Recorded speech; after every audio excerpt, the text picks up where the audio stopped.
Eh ben, il est 10 heures, donc on va pouvoir commencer. Donc, bienvenue à tous dans le cadre de ce deuxième cours donné dans le cadre de la chaire Avenir commun durable. Comme à chaque fois, je vais faire un cours d'une petite heure et qui sera suivi d'un séminaire qui sera donné par Cathy Clairvaux. Je vous encourage vivement à rester pour le séminaire parce que l'intervenante est vraiment extrêmement, très forte scientifiquement et vraiment a des qualités pédagogiques que je considère exceptionnelles. Donc je vous invite vraiment à rester après. Donc aujourd'hui, on va donc parler d'aérosols naturels et anthropiques. Donc pour rappel, dans l'atmosphère de la Terre, on retrouve des gaz dont j'ai parlé la semaine dernière, on trouve des aérosols dont je vais parler aujourd'hui, et on trouve des nuages dont je parlerai le 12 décembre. Juste pour rappel, l'atmosphère, donc c'est quelque chose qui est assez fin, une centaine de kilomètres, alors que le rayon de la Terre fait 6400 kilomètres. On ne va pas tellement s'intéresser à ce qui se passe au-dessus de 40 km, mais aujourd'hui, on va pas mal discuter de ce qui se passe dans la troposphère.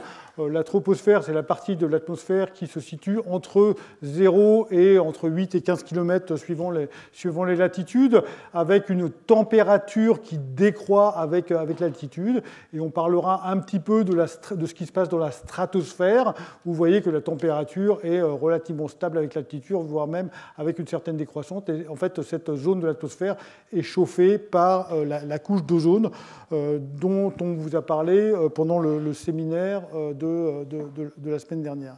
Alors, qu'est-ce que c'est que les aérosols? Les aérosols, par définition, ce sont les particules qui sont soit solides, soit liquides, qui sont en suspension dans l'atmosphère, à l'exception des nuages, d'accord? Parce que les nuages, finalement, les gouttes d'eau, ce sont des particules liquides en suspension dans l'atmosphère, mais c'est rangé ailleurs. Donc c'est tout ce qui est, voilà, toutes ces particules qui sont en suspension.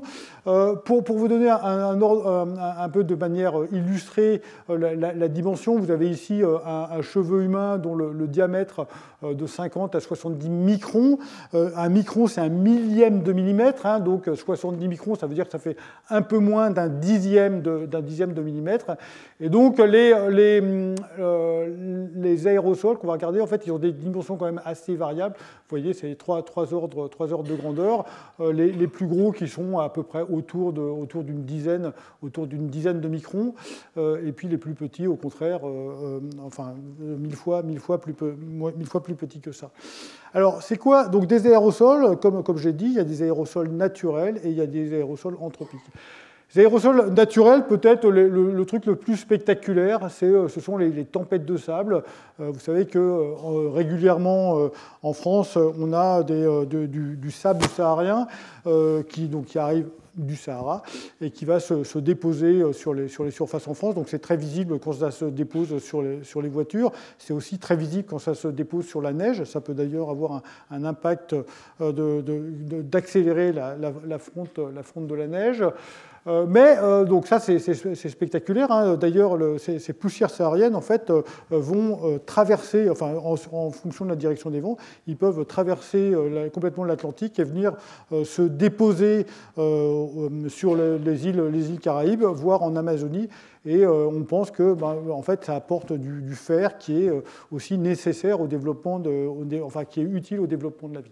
Bref, donc ça, c'est un type d'aérosol naturel. Un autre type d'aérosol naturel qui est très important en masse, c'est tout ce c'est les sels marins, c'est-à-dire que, en gros, quand il y a des embruns, c'est des gouttes d'eau. Les gouttes d'eau, elles contiennent du sel.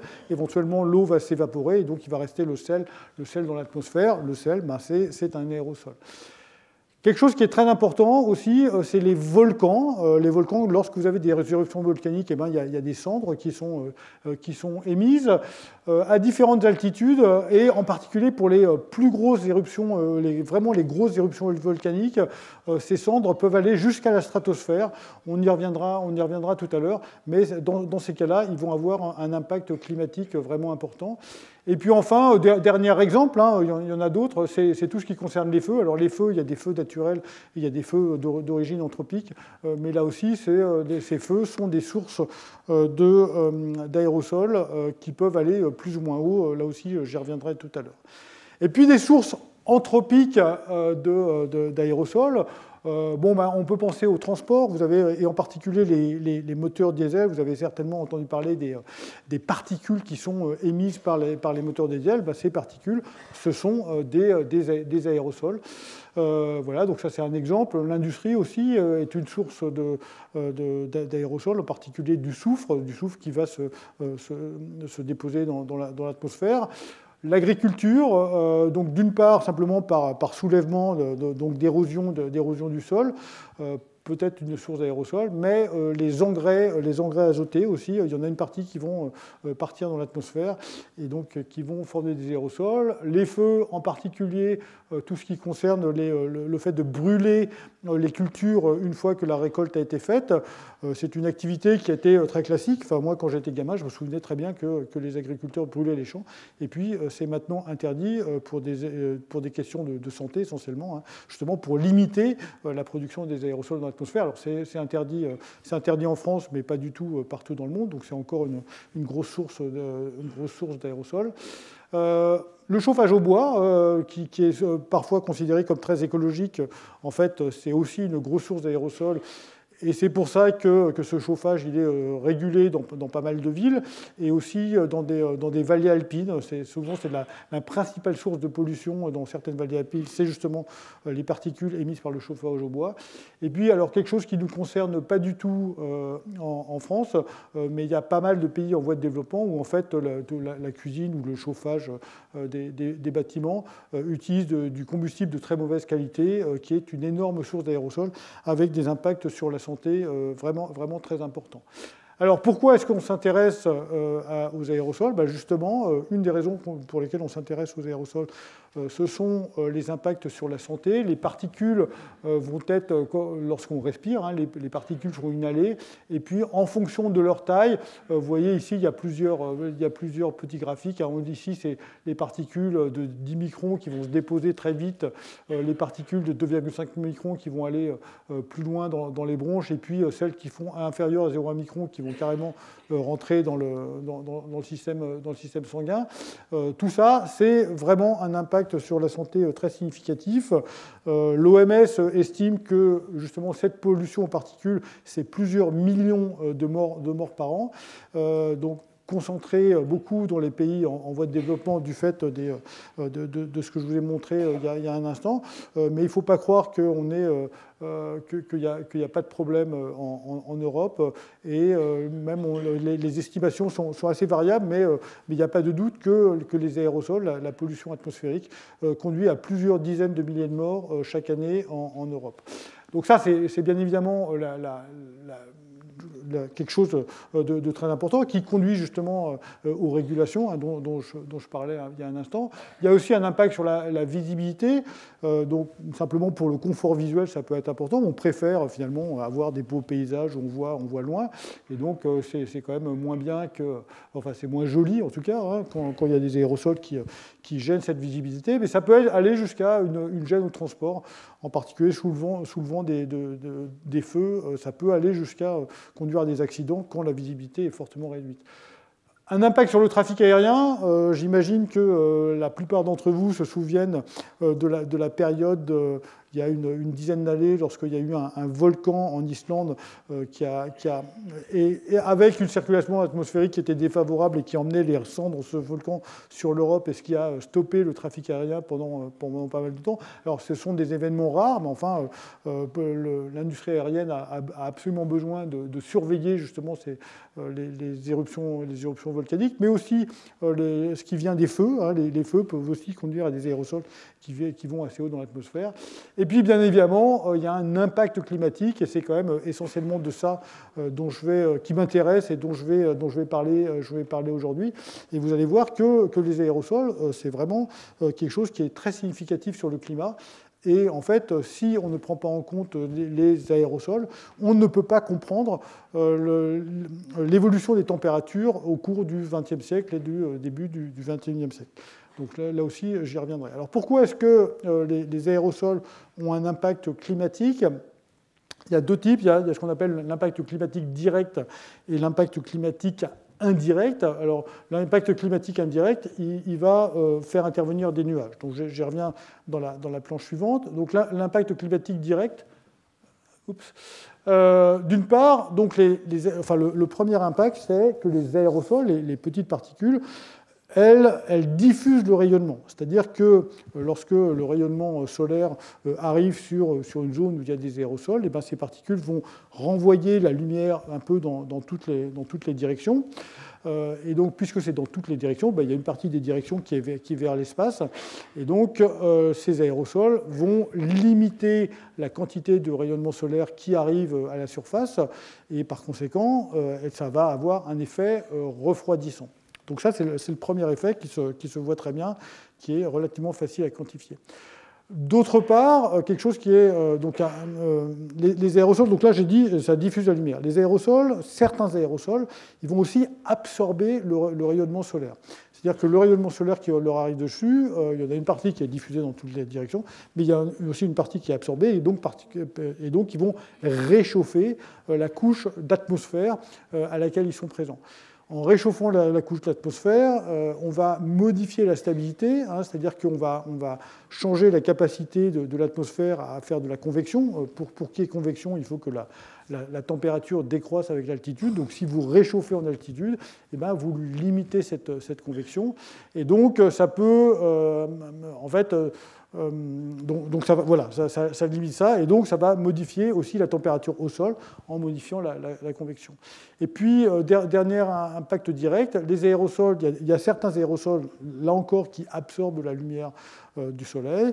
Lorsqu'ils se déposent sur la neige, eh ben, ils vont réduire la capacité de la neige à réfléchir le rayonnement solaire. Et donc, là encore, ils vont d'une part accélérer la fonte de la neige, et puis d'autre part, eh ben, réchauffer un peu localement. Donc tout ça, ça conduit donc certains à refroidir le climat. L'aspect diffusion va plutôt refroidir le climat. L'aspect absorption va plutôt réchauffer le climat. L'effet net, il est clairement du côté du refroidissement. L'effet de refroidissement est plus important que l'effet de réchauffement. Puis alors, d'autre part, quelque chose qui est plus difficile à quantifier, c'est les impacts climatiques indirects qui, comme je le disais, font intervenir les nuages. En fait, alors déjà, donc, quelque chose qui est semi-direct, c'est qu'en réchauffant l'atmosphère, la couche d'atmosphère, eh ben, vous allez faire, les aérosols peuvent conduire, la présence d'aérosols peut conduire à l'évaporation des nuages ou la non-formation, simplement parce que l'air est plus chaud, donc elle peut contenir plus de vapeur d'eau avant qu'il y ait condensation de ces particules. Donc ça, c'est quelque chose qui s'observe. Et puis, surtout, les aérosols ils conduisent à ce que les nuages soient formés de gouttes plus petites et donc plus brillantes. Alors pourquoi ça? C'est parce que pour qu'un nuage se forme, pour que des gouttelettes se forment, il faut qu'il y ait ce qu'on appelle un noyau de condensation. C'est-à-dire que donc, la vapeur d'eau va aller condenser sur quelque chose qui existe déjà. Donc s'il y a peu d'aérosols, s'il y a peu de noyaux de condensation dans l'atmosphère, eh bien, la vapeur d'eau qui est disponible va se mettre sur les quelques particules qui sont disponibles. Et puis si au contraire, il y a beaucoup d'aérosols dans l'atmosphère, s'il y a une forte concentration, la vapeur d'eau disponible va se mettre sur l'ensemble de ces particules. Et donc ça va faire plus de gouttes et qui vont être plus nombreuses. Or, et si vous faites un petit calcul de transfert radiatif, qui est très, très facile à faire, vous voyez que lorsque vous prenez la même quantité d'eau et que vous la répartissez sur plus de gouttes qui, en conservant la même quantité d'eau dans les gouttes, eh ben, ça conduit à un albédo, à une capacité de réfléchir du nuage qui est plus importante.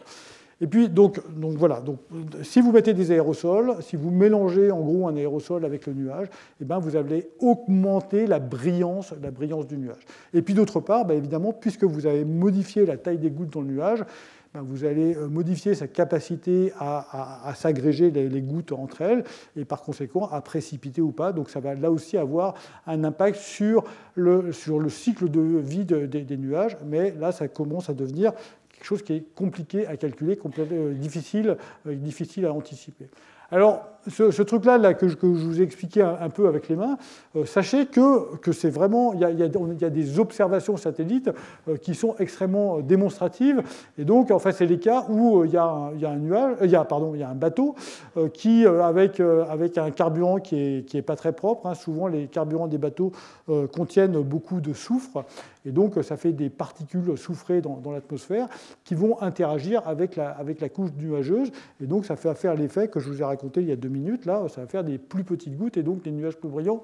Et donc, voilà 2 exemples d'observation de satellites. Dans une zone où il y a ces stractocumulus, des nuages bas qui sont vraiment juste dans la couche limite, juste au-dessus de l'océan. Et puis, c'est une zone où il y a des bateaux qui passent. Et ben, vous voyez très bien les trajectoires des bateaux. Les bateaux, en gros, là, le bateau, il est là. Donc, à proximité du bateau, enfin, la zone qui est affectée est assez étroite, mais vous voyez que déjà, c'est assez spectaculaire que le nuage est beaucoup plus brillant. Et puis, quand vous allez plus loin, là, le bateau, ici, il est passé il y a quelques heures. Et donc, vous voyez que la zone affectée s'est étendue, et ça conduit vraiment à une zone qui est beaucoup plus réfléchissante. Donc, vous avez la même chose un peu sur ce... Donc, ici, c'est au large de la Californie. Et ici, bon, si on a un peu l'habitude, on reconnaît, tiens, ça, c'est les Andes. Donc, en fait, c'est au large de l'Amérique du Sud. Là, c'est le Pacifique. Et là, il y a l'Amérique du Sud qui est ici. Et donc là, il y a une zone qui est assez favorable pour ce phénomène-là, avec souvent ces nuages bas. Bref, donc ces trucs-là, c'est vraiment spectaculaire sur certaines images, mais il y a toutes les raisons de penser que ça arrive, que ça se produit un petit peu tout le temps. Donc là, on a un peu une démonstration de l'existence de ce phénomène. Alors, caractéristiques de ces aérosols. Donc, tout à l'heure, j'ai commencé à dire que la taille est variable. Hein. J'ai donné un ordre de grandeur entre 1 centième et 10 microns. En fait, bien évidemment, les aérosols, ils n'ont pas une taille unique, et donc généralement, on parle de distribution en taille. Et donc, c'est un peu ce qui est montré ici. En gros, c'est le nombre de parties avec 3 aérosols. Enfin, ici, on a 2 aérosols différents. Donc, un aérosol qui est plutôt petit, hein, avec une distribution en taille, voilà, vous avez qui est comme ça. Et puis là, un aérosol qui est plus gros. Et c'est quelque chose qui est assez classique, en fait, d'avoir une distribution en taille qu'on appelle bimodale. Vous voyez, avec deux distributions des aérosols qui sont là autour de 3 microns, et puis des aérosols ici qui sont autour de 0,3 microns. D'autre part, donc, ils ont aussi une composition chimique qui est très variable. Hein. Donc, les carbones, ils viennent de la combustion incomplète. Hein. Donc, ça vient tout ce qui est feu, aussi bien les feux de cheminée que les feux en extérieur. Les sulfates, c'est beaucoup dans les combustibles fossiles où il y a du soufre. Où il y a du soufre qui se retrouve dans l'atmosphère, donc ça fait des aérosols sulfatés. Les nitrates qui viennent beaucoup des engrais, le sodium qui vient en particulier des sels marins, et puis les minéraux, c'est en particulier tout ce qui est aérosol qui vient les poussières qui viennent des déserts. Alors, un truc qui est très important, je vous ai parlé tout à l'heure que certains aérosols avaient tendance à réchauffer le climat et puis d'autres aérosols avaient plutôt tendance à refroidir le climat. Ce qui va compter, c'est ce qu'on appelle l'albédo de simple diffusion. Alors, j'explique ça par quelques graphiques. Vous imaginez, vous avez le rayonnement solaire qui arrive sur une zone où il y a des aérosols. Il y a une partie de l'aérosol, il y a une partie du rayonnement qui va être absorbé, donc qui va être transformé sous forme de chaleur dans cet aérosol, donc dans la couche d'atmosphère. Et puis il y en a une partie qui va être renvoyée dans toutes les directions. Et à la fin, en fait, le rayonnement incident, là, il est réduit. Hein, il y a quand même une partie du rayonnement qui passe à travers la couche d'aérosol sans être affectée. Et donc, l'albédo de simple diffusion, en fait, c'est la partie du rayonnement, c'est parmi ce qui a été éteint, finalement, soit absorbé, soit diffusé. C'est la proportion qui est diffusée par rapport à la proportion diffusée plus absorbée. Et donc, l'albédo de simple diffusion, qui est proche de 1 pour les aérosols peu absorbants, et puis qui peut aller jusqu'à 0,8 pour les aérosols qui sont très absorbants. Donc, voilà un paramètre qui est essentiel pour l'impact climatique. Un autre paramètre, une caractéristique physique importante, c'est l'hygroscopicité, c'est-à-dire comment est-ce que l'aérosol va prendre de l'eau, va grossir en fait en présence d'humidité. Il y a des matières en fait qui sont hydrophobes, donc finalement sur laquelle l'eau va peu condenser, puis au contraire des matières qui sont plus hydrophiles. Et dans ces cas-là, vous avez en fonction de l'humidité, lorsque l'humidité de l'air augmente, et bien vous avez une forte croissance de la taille de ces aérosols, avec bien évidemment là aussi un impact climatique qui va varier. Et puis, bien évidemment, la caractéristique physique, c'est la concentration. La concentration de l'air qu'on va quantifier soit en nombre, combien de particules par centimètre cube, et ou en masse, combien de microgrammes par mètre cube. C'est un peu les deux unités classiques. Et pour vous donner quand même un ordre de grandeur que même moi, ça me surprend toujours, c'est que de l'air, en fait, vraiment dans l'air, il y a énormément de particules en permanence, hein, et même lorsque vous avez 1000 particules par centimètre cube, hein, donc ça ne peut pas paraître beaucoup, et ben c'est encore considéré un air propre. C'est-à-dire qu'on considère qu'un air est pollué lorsqu'on a des concentrations qui sont 10 ou 100 fois plus importantes que ça. Alors comment est-ce qu'on mesure ces aérosols? Alors il y a tout un tas de choses que je vais essayer de balayer maintenant, toujours dans le cadre comment sait-on tout ça. Finalement, si on veut avoir une caractérisation complète de ce que j'ai montré, la distribution en taille, cet albédo de simple diffusion, la concentration de l'air, on fait des mesures in situ. Donc ça, voilà, c'est des instruments qui sont assez classiques en ville. En fait, typiquement à Paris, AirParif mesure en permanence à différents endroits dans la ville et puis dans les alentours la concentration de ces particules. Et on déduit justement quelle est la qualité de l'air. Alors, pour la qualité de l'air, il y a les particules d'une part et puis les gaz d'autre part. Mais la quantité d'aérosols, c'est un paramètre qui est essentiel pour définir la quantité de l'air. Donc il y a des instruments qui permettent de faire ça. Et puis si on veut une caractérisation complète, justement du type, quel est le type de particules, quelle est leur composition chimique, au-delà de la distribution en taille, il y a tout un tas d'appareils qui évidemment ne sont pas donnés, donc ne peuvent pas être déployés absolument partout, mais qui permettent de faire cette caractérisation. Et donc c'est des choses qui sont faites entre autres dans mon laboratoire pour étudier justement quelle est l'origine des particules, quelles sont les sources en fait de ces particules qu'on observe dans l'atmosphère. On peut faire aussi de la télédétection. Alors je parle ici de télédétection passive depuis le sol. Passive, c'est-à-dire qu'il n'y a pas de source de lumière. On se contente en fait de mesurer la lumière qui est émise ou qui est émise par les particules. Ou plus classiquement, en fait, on va mesurer la lumière qui vient du Soleil et puis qui a traversé l'atmosphère. Et donc, en gros, quand il y a beaucoup d'aérosols dans l'atmosphère, il y a moins de lumière qui arrive sur le détecteur. Et puis, au contraire, quand il y a beaucoup d'aérosols, la lumière qui arrive sur le détecteur est plus importante. En fait, il y a une relation assez simple. Ce que mesure notre détecteur, c'est l'instrument que je vous montre ici, avec un tube qui permet de viser le Soleil. En fait, donc, ce qui est mesuré, en gros, c'est la lumière en dehors de l'atmosphère qu'on a pu étalonner, et puis simplement avec une relation analytique très simple qui fait intervenir l'angle solaire ici, l'angle entre la verticale et puis la direction du Soleil, et puis ici tau, qui est l'épaisseur optique, donc qui est finalement une quantification de la quantité d'aérosols dans l'atmosphère. Voilà. Et donc finalement, si on a une mesure qui est bien étalonnée, et à partir de I et puis la connaissance du zéro, c'est très facile de retrouver cette épaisseur optique. Donc voilà, c'est quelque chose qui est fait maintenant très, très classiquement. C'est un réseau en fait qui a débuté un peu quand j'ai débuté ma carrière et qui est maintenant est très, très, très vaste, ouvertes. Il y a plusieurs centaines de sites dans le monde où on fait ces mesures très, très simples. Alors pour information, en fait, l'instrument qui est là, c'est quelque chose qui est fabriqué par une petite boîte française. Cette petite boîte et l'instrument a été racheté en particulier par la NASA et a été déployé à peu près partout dans le monde. Et puis donc ça finalement, c'est ce qui permet de faire simplement une caractérisation de la quantité d'aérosols dans l'atmosphère, mais assez peu, mais pas directement de sa caractérisation. Alors la caractérisation de l'aérosol, elle se fait en partie en faisant cette mesure-là à différentes longueurs d'onde, différentes couleurs, si vous voulez, du spectre solaire.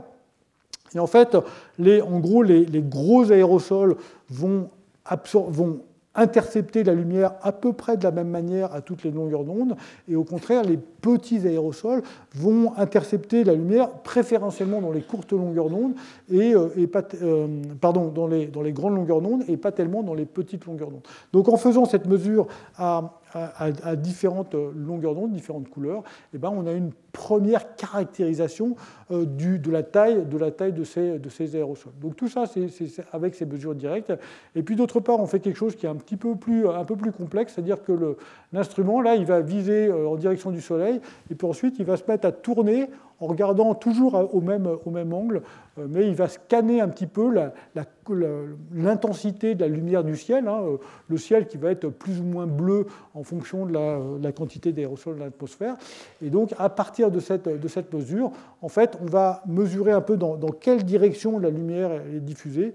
Et donc, avec des algorithmes qui sont adaptés, on peut en déduire justement une information plus grande sur la distribution en taille. Alors, on n'a toujours pas la chimie, on n'a toujours pas la caractérisation chimique de l'aérosol, mais au moins, on peut avoir une information sur sa distribution en taille et donc sur le type d'aérosol qu'on fait.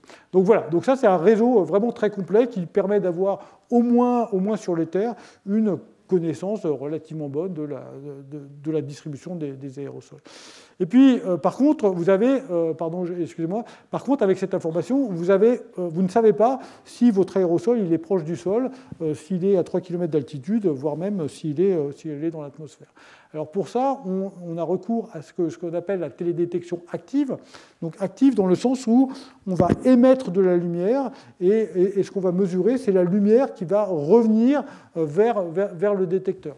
Donc vous voyez une petite image ici, justement ce rayon vert, et ben c'est de la lumière qui est émise par un laser. Et puis le laser il envoie des pulses de lumière. Alors il envoie plein de pulses par seconde, mais on va mesurer quand même le temps que la lumière prend pour faire un aller-retour. En fait, la lumière est diffusée par les aérosols, comme tous les aérosols, je vous ai expliqué tout à l'heure que ça diffusait de la lumière. Il y en a une partie qui revient vers le sol, une toute petite partie qui revient vers le sol, mais c'est suffisant quand même pour être mesuré. On mesure le temps que met la lumière à faire aller-retour, et ce temps, c'est très facile de le convertir en distance, et donc ça permet de voir à quelle altitude est la couche d'aérosol qu'on est en train de regarder. Et donc là, je vous montre un exemple typique. Donc ça, c'est en fonction du temps. Vous voyez que ça commence ici à 9h du matin jusqu'à 11h, donc une période de 2 heures. Et donc et ici, on a l'altitude. Donc on voit très bien que la couche d'aérosol qu'on est en train de regarder, elle est située entre 1,5 en gros et 2 km d'altitude. Et donc en faisant un petit peu des rétro-trajectoires, en regardant un petit peu d'où vient cette masse d'air, on peut en déduire que là, on est en train de regarder une couche d'aérosol saharien qui vient justement du Sahara et qui a été transportée dans notre direction. Et donc vous voyez aussi des caractéristiques, on voit très bien des petites fluctuations de l'atmosphère, des zones où il y a des aérosols alors qu'il n'y en a pas au-dessus. Bref, il y a une information très riche sur où se trouve dans l'atmosphère cet aérosol, information qui n'est pas disponible avec la télédétection passive. Et puis, vous avez compris, moi je suis toujours très intéressé par la télédétection spatiale, par l'observation par satellite. Et donc là aussi, en fait, donc ces poussières, ces aérosols, comme je l'ai dit déjà plusieurs fois, ils diffusent la lumière dans toutes les directions. Dans toutes les directions, il y en a une partie qui va vers le satellite. Et puis, donc, on peut mesurer justement ce qui revient vers le satellite.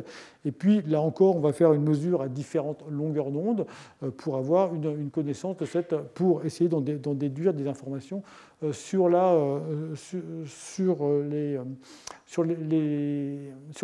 aérosols, sur les caractérisations des aérosols. Alors ça, c'est quelque chose qu'on fait depuis longtemps. Hein. En fait, déjà dans les années 90, en gros, on a commencé avec, par exemple, le satellite Météosat. Vous savez, Météosat, un satellite qui est localisé en permanence au-dessus de l'Atlantique, au-dessus de l'équateur à 0 degré de longitude. Donc il fait une observation de l'ensemble de la Terre visible toutes les demi-heures à l'époque. Maintenant, c'est plus rapide. Et puis, justement, donc, en fait, les océans sont assez sombres dans la longueur d'onde qui nous intéresse. Et par conséquent, c'est assez facile, quand on voit de la lumière qui revient, c'est soit des nuages. Donc ça, on a des méthodes pour éliminer les nuages. Et puis, si ce n'est pas du nuage, on peut en déduire la quantité d'aérosol qui est au-dessus de l'Atlantique. Et donc voilà typiquement un truc qui date beaucoup. Hein. J'ai ressorti ça, mais maintenant c'est vraiment vieux. Maintenant on fait beaucoup mieux que ça. Mais déjà dans les années 90, voilà, on arrivait à faire ce genre de choses, ces images et donc ce qu'on voyait essentiellement, on voyait vraiment très très bien les panaches qui venaient du Sahara et donc qui soit traversaient l'Atlantique en direction des Caraïbes, voire même de l'Amérique du Sud, soit parfois, en fonction de la circulation atmosphérique, qui partait au-dessus de la Méditerranée en direction de l'Europe.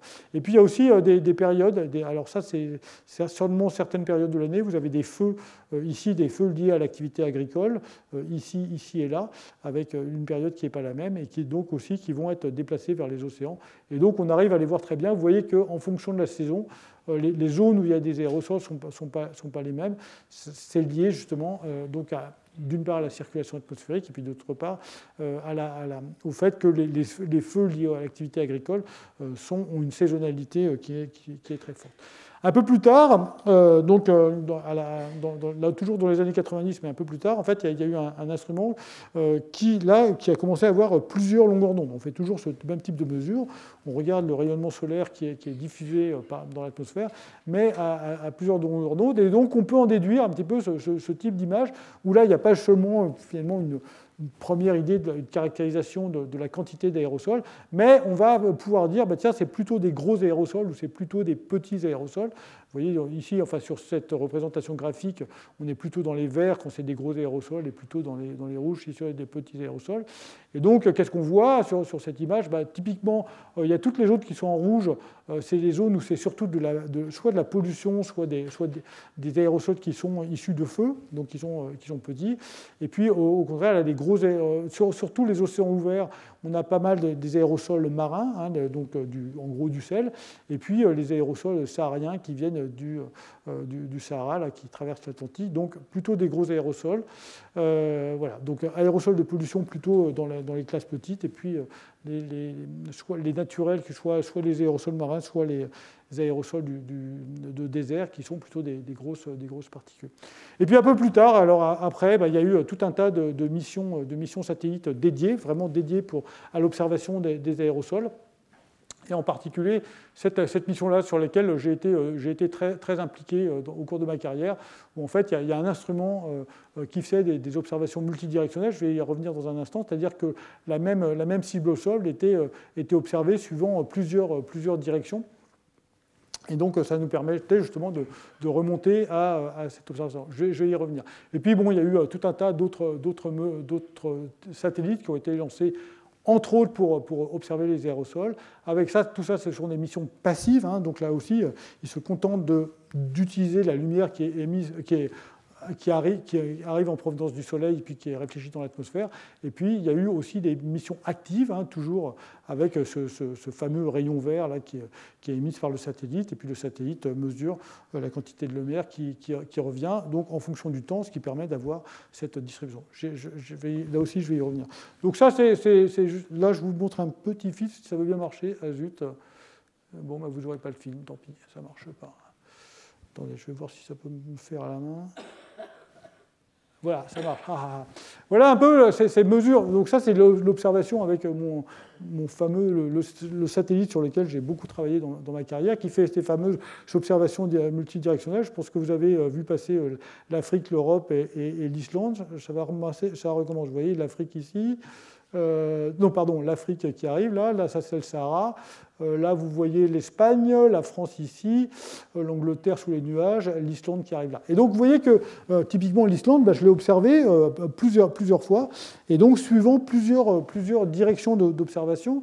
Et donc, c'est ce que et d'autre part, ce satellite, il permettait de faire des mesures en polarisation. Alors, je ne sais pas vos connaissances en polarisation, mais en gros, la lumière, c'est un champ électromagnétique. Et un champ électromagnétique, ça a une certaine direction. Hein, le vecteur électrique ou le vecteur magnétique ont certaines directions. Et en fait, notre œil n'est pas sensible à cette direction du champ électrique, mais un instrument peut le faire. Et donc, en mesurant la direction de ce champ électrique sur le champ magnétique, on peut retrouver des informations supplémentaires. Et donc, typiquement, là, je vous montre, c'est un tout petit peu complexe, mais j'ai deux planches pour vous montrer le genre de choses qu'on mesurait avec l'instrument Polder. Alors, donc deux images. Donc, cette première image, vous voyez, vous reconnaissez l'Inde ici, et donc je regarde un petit peu une image qui couvre le nord de l'Inde. Vous avez l'Himalaya qui est ici, et puis la vallée du Gange qui est là. Donc c'est ça. Donc là c'est l'Himalaya qui est là, le Tibet qui est là, et ça c'est toute la vallée du Gange. Donc ça c'est une image qui est relativement classique. En gros, c'est un peu ce qu'on peut voir à l'œil, alors pas exactement à l'œil parce que c'est des canaux dans l'infrarouge proche à laquelle notre œil n'est pas sensible, mais en gros c'est vraiment la lumière qui est réfléchie par les surfaces et puis par l'atmosphère. Et là en fait vous avez la même chose, mais cette fois on regarde la réflectance polarisée. Quelle est la quantité de lumière polarisée qui arrive de la surface de la surface et de l'atmosphère. Et en fait, vous voyez peut-être que là, là où on voyait essentiellement la surface, et là, on voit essentiellement l'atmosphère parce que la lumière polarisée, elle est émise essentiellement par l'atmosphère. La réflectance de la surface est très peu polarisée. Bon, je suis conscient que c'est un tout petit peu complexe, mais donc sachez que avec cette information polarisée, en fait, on peut mieux distinguer quelle est la quantité de lumière qui vient de la surface, quelle est la quantité de lumière qui vient de l'atmosphère. Et donc, ça nous donne un moyen, justement, d'observer plus facilement ces aérosols. Un deuxième exemple, alors cette fois, vous voyez, on est vous reconnaissez l'Afrique, là, donc on est à cheval sur le golfe de Guinée, et puis le Sahel qui est là. Et puis là, c'est une zone, c'est un moment où justement ça brûle pas mal. Il y a beaucoup de feu à la surface dans cette zone-là, donc beaucoup d'aérosols dans l'atmosphère, qui, lorsqu'on regarde l'atmosphère en lumière totale, on a quand même du mal à les voir. Hein. La mesure, elle est vraiment dominée par ce qui vient de la surface. Donc, en fait, l'image, elle est en rouge parce que ça utilise là aussi des canaux qui sont en dehors du champ en dehors du spectre visible, et la végétation en fait réfléchit beaucoup la lumière dans l'infrarouge, en dehors de ce spectre visible. Et vous voyez que donc là c'est la même chose, cette fois c'est en lumière polarisée, et donc vous voyez qu'on voit pratiquement plus le contraste entre la Terre et la mer, et donc on va pouvoir plus facilement en déduire donc quelle est la part de lumière qui vient de l'atmosphère, et donc caractériser les aérosols aussi bien sur Terre que sur mer. Et donc voilà un petit peu le genre de choses qu'on arrivait à faire à l'époque. Donc cette fois uniquement sur les océans, mais on fait un peu le même genre de choses sur Terre. On en déduit la charge totale en aérosol. Vous voyez, donc là c'est pour un mois donné, hein, et vous voyez donc c'est dominé par d'une part ce qui vient du Sahara, ici ce qui vient des feux, et puis on voit aussi un petit peu la part de pollution hein, autour des États-Unis, et puis un petit peu autour de l'Europe, et puis surtout aussi autour de la Chine. Et puis surtout, en fait, on est capable d'en déduire un petit peu la taille des particules, ce qui nous permet de séparer tout ce qui est petits aérosols de tout ce qui est gros aérosols. Et donc, vous voyez bien ici, en gros, les gros aérosols qui viennent surtout du Sahara, et puis les plutôt petits aérosols qui sont liés d'une part à la pollution, et puis d'autre part à ces feux qui sont, là aussi ça dépend de l'année, mais qui viennent du continent. Et puis donc quelques exemples en télédétection active. Je vous ai mentionné hein, ce LIDAR qui nous permet de faire un peu une tomographie de l'atmosphère. Alors uniquement sous la trace, hein, le LIDAR, le laser, il tire uniquement sous le satellite, et puis le satellite, il avance, donc on a une vision en 2 dimensions de l'atmosphère, hein, une dimension qui est le long de la trace du satellite, et puis une dimension qui est sur la verticale. Et donc voilà par exemple, là on a une zone, ça c'est le sud du continent africain, une zone où il y a beaucoup d'incendies, de feux, et puis la trace du satellite qui est là. Et donc ça permet de voir, tiens, la couche d'aérosol qu'on voit très bien ici, ça nous permet de voir que la couche d'aérosol, elle est entre la surface et à peu près 4 km d'altitude.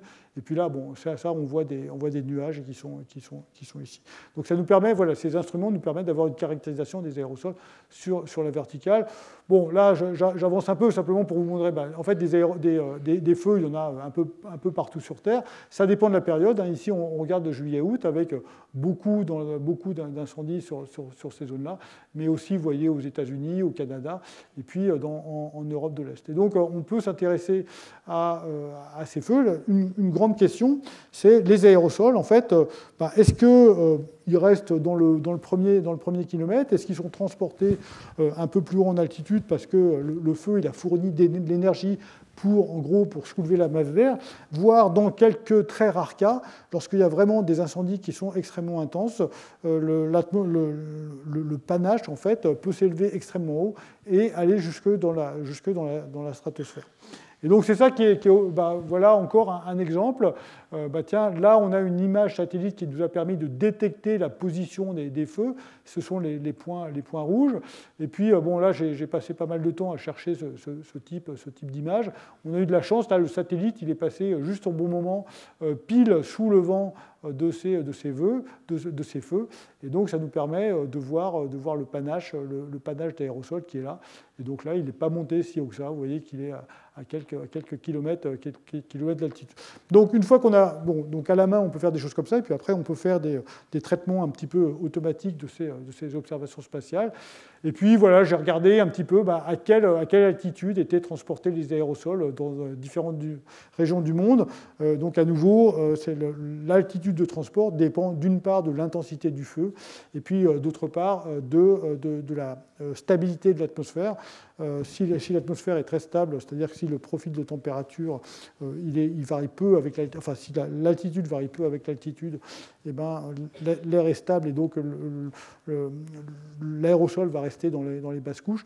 Et si au contraire il y a une forte diminution de la température avec l'altitude, ça va pouvoir monter plus haut.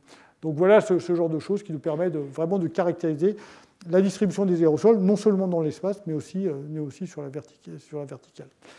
Alors, une caractéristique, maintenant, une fois qu'on a vu où est-ce qu'il y avait des aérosols, où est-ce qu'il y avait des sources d'aérosols, une caractéristique qui est très importante de ces aérosols dans l'atmosphère, c'est le temps de résidence. Est-ce que, pour qu'ils aient un impact climatique, il faut que les aérosols ils restent longtemps?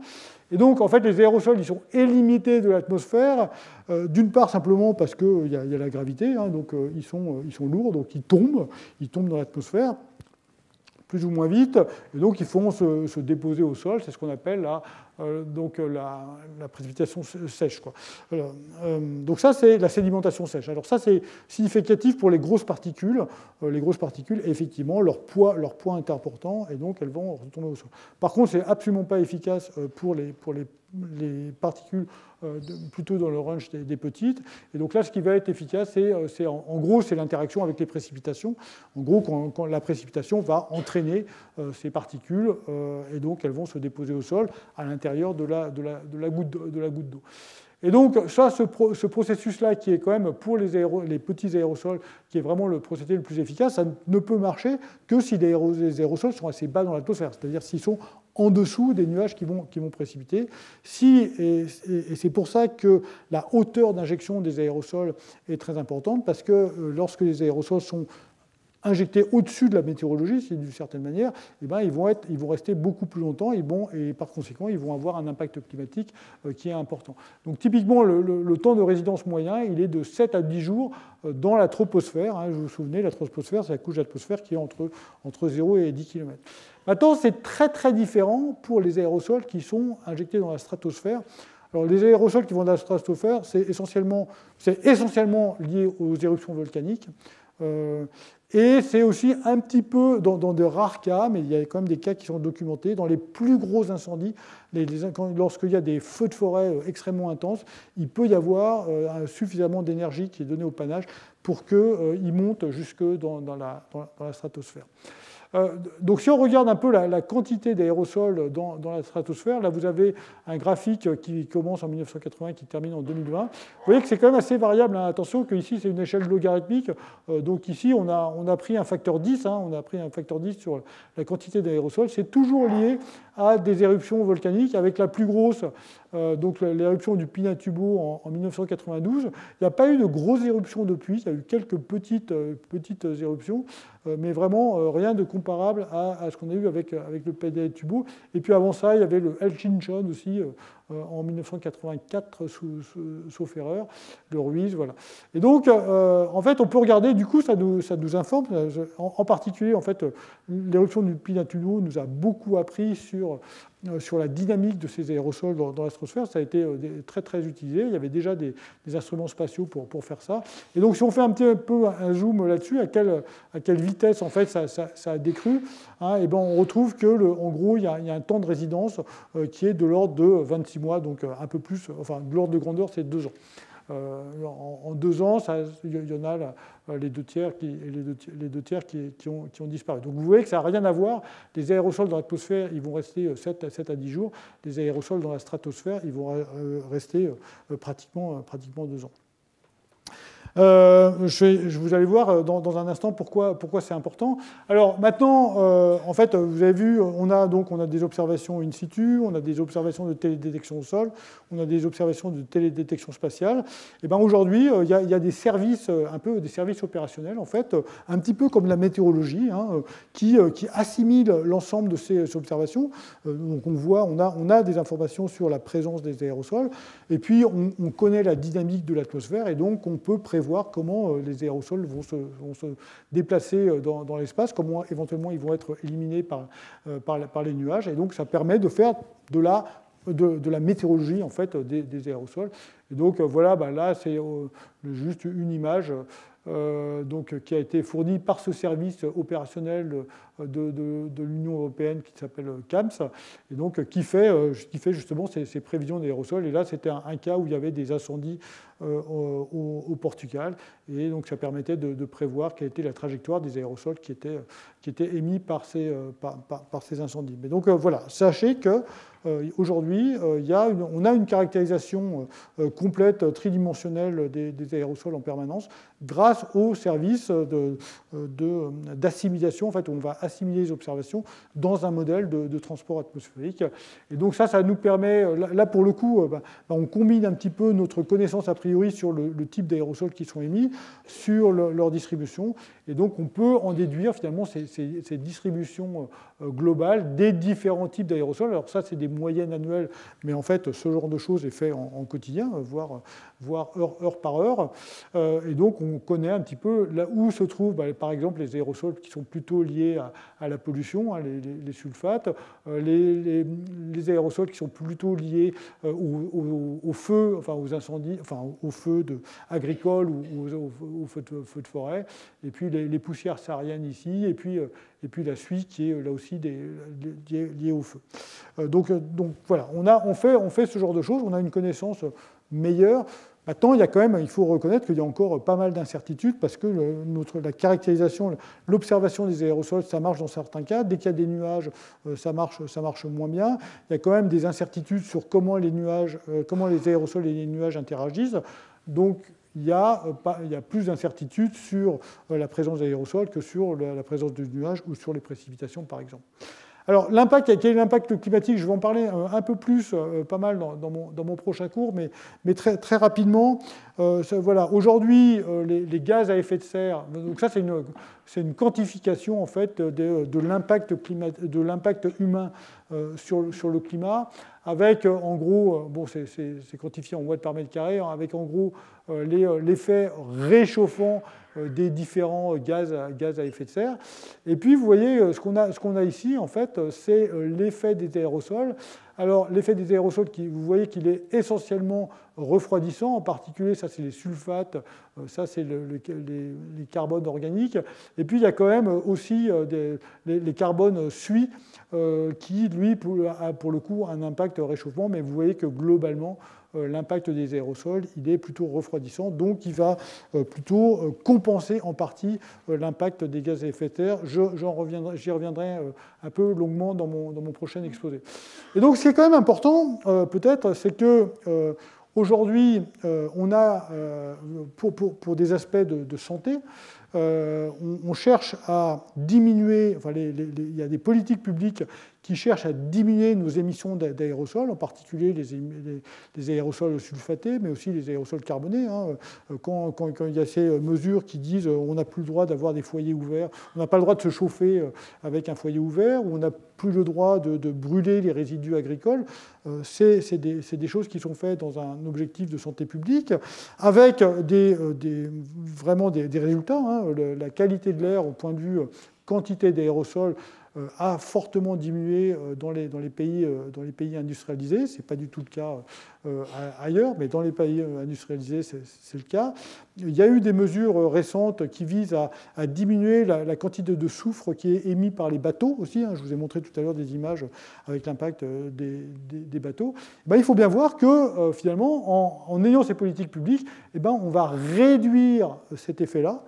Donc on va réduire l'effet refroidissant. Du coup, ça va avoir un impact réchauffant. Donc les politiques publiques, il faut être conscient du fait que les politiques publiques qui doivent être mises en place parce que l'impact sanitaire des aérosols il est bien réel, ça conduit ou ça va conduire à une aggravation du rayonnement. Alors, je voulais, juste pour terminer, je vais parler un tout petit peu de géo-ingénierie. Parce que donc la géo-ingénierie, c'est tout c'est les mesures qui sont mises en place de manière volontaire, avec l'objectif de réduire le réchauffement climatique.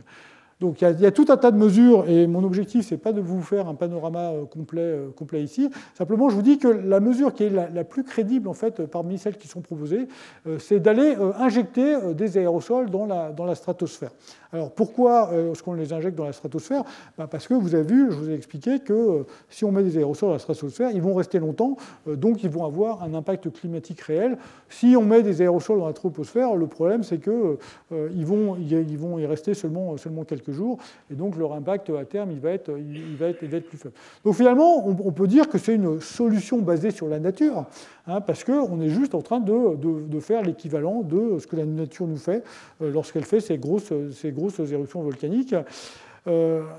Et voilà. Donc pourquoi pas faire ça? Alors pourquoi pas faire ça alors que, en fait, là, on a montré, justement, l'étude de ces éruptions volcaniques nous ont montré que effectivement, ça avait un impact climatique et que c'était un impact climatique refroidissant, avec peu d'impact ou peu ou pas d'impact sur la santé. Et en fait, il y a tout un tas de raisons pour lesquelles on peut ne pas vouloir les faire. Alors après, il faut faire du bénéfice-risque. C'est pour ça qu'à mon avis, il faut étudier un peu dans le détail ces choses-là, justement pour pouvoir vraiment argumenter sur quels sont les risques et quels sont les bénéfices. Donc, je vous liste les choses qu'il faut regarder de près et qui éventuellement vont nous dire non, c'est pas une bonne idée de faire ce genre de choses. La première chose à faire, c'est que donc les aérosols qui sont dans la stratosphère, donc je vous l'avais dit, ils vont réfléchir une partie du rayonnement solaire vers l'espace, et donc il va y avoir moins de rayonnement qui va arriver à la surface. Donc c'est pour ça que ça va refroidir. Maintenant, vous allez aussi changer la distribution spatiale de ce rayonnement solaire, et par conséquent, vous allez aussi modifier la circulation atmosphérique. La circulation atmosphérique, elle est basée sur justement les différences de rayonnement qui est absorbé et émis. Et donc, si vous changez ça, eh bien, vous allez avoir quand même du changement climatique. Donc, en fait, vous allez limiter le réchauffement climatique, mais vous n'allez pas forcément limiter le changement climatique. Vous allez avoir du changement climatique quand même. D'autre part, le rayonnement solaire, il est quand même nécessaire à la photosynthèse, et donc en limitant ce rayonnement solaire, vous allez modifier la photosynthèse.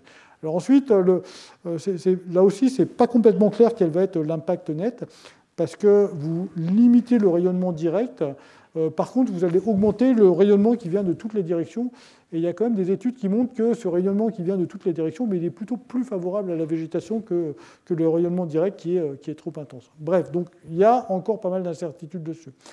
Une autre raison pour dire que vraiment ce n'est pas une bonne idée de faire ça, c'est que les aérosols, même s'ils restent longtemps, ils finissent quand même par retomber. Vous avez vu, de l'ordre de 2 ans. Et donc, en fait, il y a une obligation de renouveler les injections chaque année, voire en permanence, sans quoi, si un jour on décide, tiens, on arrête parce qu'on a changé d'avis, là, on va avoir tout de suite un réchauffement très, très rapide et important. Donc, ça veut dire que si on dit que c'est ça la solution, on impose aux générations futures à continuer à faire ça, sans quoi ils vont avoir le réchauffement climatique qui est lié à l'augmentation des gaz à effet de serre. Pour moi, c'est ça le principal argument. Ce qu'on imposerait aux générations futures, pour moi, c'est le principal argument pour ne pas le faire. Mais à nouveau, il faut regarder ça dans le détail. D'autre part, ce problème-là ne résout pas l'acidification des océans. Donc ce n'est pas complètement le climat, mais c'est l'autre problème lié à l'augmentation du CO2 dans l'atmosphère, c'est le fait que les océans s'acidifient. Et ça ne changera rien à ce niveau-là. Et puis surtout, et puis il y a l'impact des aérosols sur la couche d'ozone, qui vous a été détaillé dans le séminaire de Sophie Godin-Beckman la semaine dernière. Donc, augmenter la quantité d'aérosols dans l'atmosphère, ça va contribuer à détruire d'ozone, donc à limiter la quantité d'ozone dans la stratosphère. Et puis d'autre part, pour moi, un danger vraiment très important, c'est que si on dit on a une solution, il y a beaucoup de gens qui vont se dire puisqu'il y a une solution, ce n'est pas la peine de faire des efforts. Or, ces efforts de limiter nos émissions, ils sont absolument nécessaires. Voilà, c'est la fin. Juste quelques points à retenir. Enfin, vous en avez peut-être retenu d'autres. Donc, simplement, les aérosols, c'est des particules qui sont en suspension dans l'atmosphère, avec des sources très variables, qui sont aussi bien naturelles qu'anthropiques. Les aérosols, ils ont une durée de résidence dans l'atmosphère qui est d'une dizaine de jours dans la troposphère, mais 2 ans dans la stratosphère, donc très différents s'ils sont au-dessus de la météorologie ou en dessous. En fait, donc, je vous ai montré différents types d'observations. Donc les observations spatiales nous permettent d'avoir cette vision globale, mais ils ne donnent pas accès à toutes les caractérisations chimiques en particulier. Donc en fait, on a besoin de tout un tas d'interactions. Les aérosols ont un impact très important sur le climat. Aujourd'hui, ils refroidissent le climat de manière significative, typiquement l'ordre de grandeur. Alors, il y a pas mal d'incertitudes, en particulier sur tout ce qui concerne les interactions entre les aérosols et les nuages, mais typiquement, l'ordre de grandeur, ça va être l'effet refroidissant des aérosols. L'ordre de grandeur, c'est 1/3 de l'effet réchauffant des gaz à effet de serre. Donc, s'il n'y avait pas ça, on aurait un réchauffement significativement plus important. Et finalement, ce que je vous ai raconté déjà aussi, les impacts sanitaires qui poussent à la mise en place de limitations de nos émissions. Il faut bien réaliser qu'en faisant ça, on sait que ça va contribuer à réchauffer le climat. Et je m'arrête là. Merci.